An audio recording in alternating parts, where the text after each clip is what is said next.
up on today's show. The Ford F-150 Lightning debuts and surprises everyone with its price, specs and capabilities. Volkswagen AG CEO Herbert Diess said it's time to ditch hydrogen. And BMW works with Pirelli to develop certified sustainable natural tyres for its X5 plug-in hybrid. These stories and more coming next. Welcome back to TEN, Transport Evolved News. We are at the end of yet another great week in the world of clean cars and energy, so put your feet up and enjoy the next 20 minutes as we blast through the biggest stories of the week. This show is sponsored by the Electric Auto Association.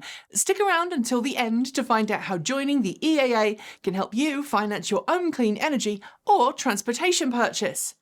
Before we get going today, I do have a little correction from a short from last week's show. We reported that the Washington gas car tax ban had been passed with a partial veto from the governor on taxation by the mile.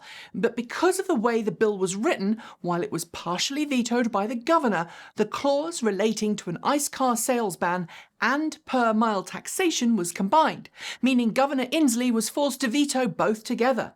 In his veto, which we've now had access to, the governor said that he wants an all-electric future, but does not believe tying the ICE ban to per-mile taxation was appropriate. We'll keep an eye on this and let you know of any developments as they happen. To our first story of the week. Late on Wednesday evening, Ford unveiled its F-150 Lightning pickup truck, the first all-electric variant of its most popular vehicle. Aside from the specs, 230 to 300 miles, which is 370 to 482 kilometers of range per charge, and the ability to tow between 7 and 10,000 pounds, 3.17 to 4.5 metric tons, every F-150 Lightning will feature vehicle-to-grid connectivity, allowing customers to use their truck's massive battery packs to help keep their home running in a power cut at power levels of between 11 and 17 kilowatts. Priced from $39,900 and going all the way up to well beyond $90,000, the F-150 Lightning has already received more than 44,000 reservations in its first 2 days. And disclaimer, I'm one of them. Deliveries start next year. Following on from its official launch event in Europe earlier this year, the 2022 Kia EV6 had its official North American debut this week at a special event in Times Square, New York City. The EV6, built on the eGMP platform developed by Hyundai Kia, features 800-volt ultra-fast rapid charging and has a 77.4 kilowatt-hour battery pack that can add up to 210 miles, 338 kilometers of range in just 18 minutes at a high-power charging station. There are no price deals for the EV6 yet for North America, but the first cars to arrive, order books for which will open on June 3rd, will be limited edition EV6 first edition variants. An even higher performance EV6 with a 3.5 second sprint time, the GT, will arrive next year. In the last 6 years, there's been a real change of attitude at Volkswagen AG, with the company and its associated brands going through a complete reinvention that pivoted away from the Dieselgate crisis and towards battery electric vehicles. For some time, hydrogen fuel cell development was also in Volkswagen AG's back pocket, but according to German newspaper Handelsblatt, group boss Dr. Herbert Diess has used a recent study from the Potsdam Institute for Climate Impact Research to call for the industry to, quote, listen to the science, stating that, quote, such fuels as a universal climate solution are a bit of a false promise, adding, they cannot be expected to replace fossil fuels on a large scale. This can only be achieved with direct electrification. It's good to see Diess use science to back up his position, and I think it will make extremely hard for Volkswagen board members to vote against him. We are on the cusp of a massive expansion in electric vehicle adoption. We've seen sales figures rise in the last year while the rest of the auto industry has struggled, and with new next-generation vehicles coming to market, like the Kia EV6, Hyundai Ioniq 5 and just announced Ford F-150 Lightning, there really is now something for everyone. Now a study in the UK by energy regulator Ofgem shows how much of an impact all of these new models, as well as established ones like those from Tesla, are having on customer attitudes. In it, 6.5 million households, equivalent to 1/4 of all car-owning families, have said they're planning to buy an electric car in the next 5 years. That's far better than we'd have expected, but it shows that there's still work to do before the UK meets its goal of banning new internal combustion engine vehicles by 2035. Sometimes automakers build concept cars and prototypes to tease potential models, and sometimes they let their engineers play with an existing car to develop something unofficial but totally awesome. Nissan's Leaf pickup truck is one such example, built by engineers at Nissan's Arizona test facility in their spare time several years ago. And now we have a new car to add to the mix, the ID.X, a car that Volkswagen CEO Ralf Brandstätter says was made by engineers at Volkswagen by combining an ID.3 with the 82 kWh battery pack and drivetrain from the recently announced ID.4 GTX. The result is a completely custom one-off ID.3 that can do the stoplight sprint in 5.3 seconds and is 200 kilos, 440 pounds lighter than a stock ID.3. It is, if you'll allow me, a true hot hatch, and I really want to have a play. Electric car startup Canoo has finally announced the pricing of some of its models, opening order books for customers willing to put down a $100 deposit to get in line to buy one. It's a lifestyle vehicle. The boxy, people carrier-like daily driver will start from $34,750 and go up to just shy of $50,000 before incentives or optional equipment. The pickup and delivery vehicle variants haven't received official pricing yet, but I'd expect them to be in a similar price range. It is great to see Canoo ready for its vehicles for market, and had it managed to do this 5 years ago, I'd potentially see it being a big success. But with big automakers now muscling in on EVs and Tesla so very well established, I think Canoo might now have a tough time. Hot on the heels of unveiling its F150 Lightning this week, Ford has announced its intention to work with battery supplier SK Innovation on a brand new battery production company, which will be called Blue Oval SK. At the moment, the two firms have signed a memorandum of understanding, usually the first step in a partnership, but something that's rarely legally binding, to build a new production facility that will manufacture up to 60 gigawatt-hours of battery cells every year. The facility is expected to be up and operational by the middle of this decade, which would put Ford at a disadvantage over its rival GM, which is already underway with final production on not one, but 2 battery facilities with its partner and sworn SKI rival LG Energy. Ford says it will need 240 gigawatt-hours of battery cells per year by 2030, so expect more battery facilities to be announced soon. General Motors' first all-electric mass-produced truck, the GMC Hummer EV, is a truck that we know has been built with performance and power first and foremost. It's also pretty expensive as trucks go, but then again, so was the original Hummer that it shares its name with. But all of that size and power comes at a cost, and this week leaked specs suggest all of that onboard power and massive battery pack means that the Hummer EV will tip the scales at more than £9,000. That's 4.5 US tons or 4 metric tons. If true, this means that the Hummer EV will weigh more than most full-size heavy-duty pickups. The California Department of Motor Vehicles is said to be carrying out an investigation into the way Tesla advertises and sells its full self-driving option for all new cars. The LA Times this week reported that the Department of Motor Vehicles in the state is looking to determine if Tesla misleads its customers in the way its full self-driving package is sold. Tesla does include a disclaimer about full self-driving and autopilot use on its website, but the DMV is concerned that, after multiple examples of misuse, drivers aren't understanding the limitations of the technology or purposely choosing to ignore it. It says that penalties may be levied against Tesla if it's found to violate DMV advertising standards, and the Lanham Act, which governs trademarks, could be used to prove Tesla's culpability. Driving an electric car might be better when it comes to tailpipe emissions, but there are still pollution problems with EVs, from the emissions created during their construction to emissions from their lifetime in use. Obviously, you can eliminate electrical emissions using renewable energy, but microparticles from tyres are still problematic, which is why BMW and Pirelli have just announced a new tyre made of certified sustainable natural rubber and rayon, a wood-based strengthening material. It will be installed as standard on all new BMW X5, X-Drive 45e plug-in hybrids from August and has received the FSC certified label. It's not clear if any microplastics are used in the tyre, but Pirelli has set itself a goal of achieving 60% renewable materials in all of its tyres by 2030. And now, it's time for short shorts. California Governor Gavin Newsom has released his California Comeback Plan, which, among other things, includes $3.2 billion in incentives to help Californians switch to zero-emission vehicles, which of course include EVs. Tesla CEO Elon Musk has announced that the first eagerly anticipated Model S Plaid Edition car will be delivered at a special event on June 3rd. Hot on the heels of the Porsche Taycan Cross Turismo, there are reliable rumours of a Porsche Taycan Grand Turismo and a Porsche Taycan GTS. It's exciting news, and it shows Porsche is committed to growing the Taycan in just the same way as its piston-powered models. Aptera's newest prototype, the Soul, took a scenic 17-mile jaunt down California's Highway 101 a few days ago, showing off its solar electricness.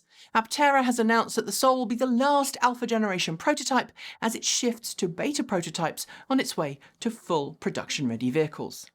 Elon Musk's recent visit to the UK has renewed rumours that Tesla might be planning to build a production facility there. Although these are still rumours, actions taken by local government to prepare bids for a building site does give them some real weight. Chinese automaker BYD has seen its sales surge in recent months, particularly since the launch of its Han model. Last month's numbers not only beat April's of 2020, but are higher than sales were during the entirety of 2019. Well done, BYD. Embattled CEO Carlos Ghosn has been ordered to repay $5 million, €6 million in wages to Nissan and Mitsubishi after losing an employment lawsuit he'd filed against the companies. The production validation version of NIO's new ET7 electric sedan has rolled off the assembly line. The high-end car is the fourth production model for the automaker, and deliveries should begin in early 2022.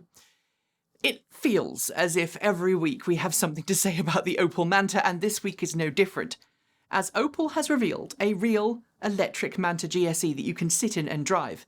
It's still a one-off, but it's beautiful and it promises great things to come. Automaker Stelalntis and electronics manufacturer Foxconn have signed a memorandum of understanding to form a joint venture that will design infotainment systems for the automotive market. Opel has also unveiled its Vivaro E plug-in hydrogen fuel cell van. It has a 50-kilometre, 31-mile range on battery only, and then it can travel more than 400 kilometres, 248 miles on hydrogen it stores in its onboard tanks. Volkswagen Group and QuantumScape have entered into an agreement to choose a location by the end of this year for a new battery production facility where solid-state batteries will be manufactured for electric vehicles. After a private audience with Pope Francis, Henrick Fisker has announced that his company will be producing a customised version of its Ocean battery electric SUV to serve as the first zero-emission papal transport, what's known colloquially as the Pope-mobile. The last several months have seen the price of a Tesla Model 3 and Tesla Model Y change quite a lot, and now it's happened again, with a new $500 bump for non-performance variants. Volocopter unveiled a new, longer-ranged prototype aircraft as it continues to develop its planned zero-emissions electric vertical takeoff and landing transportation concepts. Pictures showing dozens of electric cars sitting in a field went viral with the claim that the car's batteries had failed in Paris. In fact, the car-sharing program they belonged to, Bolloré Blue Car, ended, and they happened to be taken off the street. The cars will be resold to private customers. Oxis Energy, which has been developing lithium-sulfur batteries with an eye towards the electric aviation market, is rumoured to be going out of business after it failed to raise enough funds to continue work of bringing its batteries to series production. Filmmaker and automotive entrepreneur James Clickenhouse has shown a concept drawing for an ambitious hydrogen fuel cell truck. It's just a concept right now, but it's certainly eye-grabbing. Fastned is going to be building a major charging station in Oxford, UK, with help from Tesla and others. The, quote, energy superhub will be built to eventually accommodate 10 megawatts of charging at up to a rate of 300 kilowatts per vehicle. US President Joseph Biden is interested in seeing the massive armoured presidential limo, known to many in the US as the Beast, go electric. Don't expect to see an EV model anytime soon, though. The information sign-on Tesla's second-generation Roadster, which is currently on display at the Petersen Museum in LA, seems to confirm long-standing rumours of a SpaceX package that would add cold gas thrusters to the already blisteringly fast sports car for a 0 to 60 time of 1.1 seconds. All we can say is, why? As Audi continues to electrify its vehicle fleet, the company is turning its attention to charging infrastructure. Its newest concept is a portable charging hub, designed to run off of 400-volt power, charge multiple cars at once, and providing a lounge for people while they wait. Texas is proposing a hefty $190 to $250 fee per year registration for electric vehicles, with an additional $150 for drivers who travel more than 9,000 miles per year. And those are your short shorts. There will be more next week. The day before Ford unveiled its new F-150 Lightning pickup truck, US President Joe Biden arrived at the Rouge production facility where the new pickup truck is going to be made.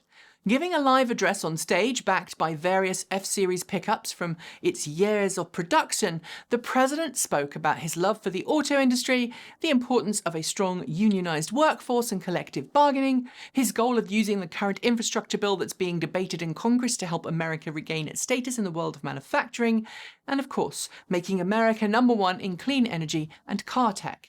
After the speech, in which he joked about wanting to have a go in the F-150 Lightning, which presidents are not allowed normally to drive, he was allowed to head out on the test track with a Secret Service agent beside him. But while there are some conspiracy theories about if you actually drive or not, our contacts can confirm that yes, he did the driving, and he wasn't afraid to put his foot down. And finally, in a world that is mercifully heading towards post-COVID, our attention is finally turning towards summer holidays again. But for many people, the idea of going to a hotel full of strangers is just too risky and scary a thought for it to be any fun. And thus, we've seen a rebirth in the idea of using vehicles, especially electric ones, as mobile campers, with camping solutions teased for Teslas, Rivians, and yes, even Aptera. But this week, Mini joined the list, teasing its latest idea, a roof-mounted tent that can accommodate two.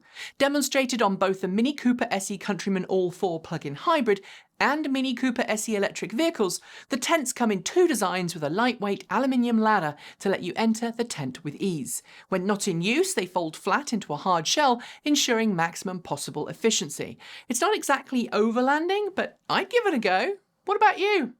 And on that note, we are done for the day. But before I go, I would like to thank the Electric Auto Association for sponsoring today's roundup. They have been advocating for electric vehicles since 1967, and they firmly believe that our future depends on us making the switch to clean green electric cars today. The EAA can help you find someone near to you that can help you make the switch to electric. It can help you become an EV educator in your local community, and it can point you in the direction of monthly meetups for like-minded EV fans. And if you become a member, you'll also gain access to a new clean energy and EV loan program set up between the EAA and the Colorado Clean Energy Credit Union. You can find out more by heading to theelectricauto.org. You might have noticed that we've just spun off our new Shorts content onto a brand new channel called Transport Evolved Shorts. So if you're not already subscribed, please do. And don't forget to subscribe to this channel and our Transport Evolved Take 2 channels as well. And so you don't miss out on content, ping that bell. If you'd like to help us continue to grow, please become a Patreon, send us Ko-fi, or head to our Redbubble store. Every penny helps, and we're now able to do so much more than we were a few years ago, thanks to your support, so thank you. Finally, before I go, I want to let you know that I'll be live tomorrow, Sunday, May 23rd, on Two Bit DaVinci's YouTube channel with Ricky, as well as Ryan from Kilowatts and Alex of E4Electric. I think we're meant to have a debate about which EV is best. Anything could happen, and it goes live at 12 noon Pacific, so follow the link below, and I'll see you there. I'll be back next week, but until then, enjoy the rest of your weekend, stay safe, and keep evolving.